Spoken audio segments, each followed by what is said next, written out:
Ash et Mia auraient dû se donner un coup de main.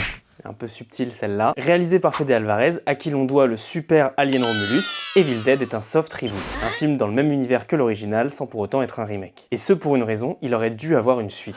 À l'origine, le Evil Dead de 2013 devait être suivi d'un deuxième opus à Army of Darkness, ou Evil Dead 3, permettant ainsi de faire revenir Ash d'entre les morts. Les deux timelines devaient ensuite se rejoindre dans un troisième film crossover, mettant en scène Ash et Mia dans un duo musclé contre les Deadites, et mettre fin à l'enfer du Necronomicon Ex Mortis. Malheureusement, la suite d'Evil Dead 3 ne verra jamais le jour. Le studio Universal préférera ainsi développer l'intrigue de Ash dans une série Ash vs Evil Dead, dont certains épisodes seront réalisés par Sam Raimi lui-même. Ne reste à cette idée de crossover que la scène post-générique du Evil Dead de 2013 qu'on vous invite à regarder. Côté cinéma, la franchise revient en 2023 avec Evil Dead Rise, puis en 2026 avec le très attendu Evil Dead Burn, réalisé cette fois par Sébastien Vanissek, à qui l'on doit l'incroyable Vermine. Croyez-moi, je suis arachnophobe.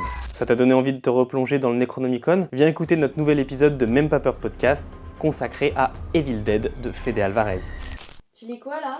Écoute, je lis un bouquin hyper intéressant, attends, je te lis un passage. Kundo Non, Mundis non, non, non, non. et...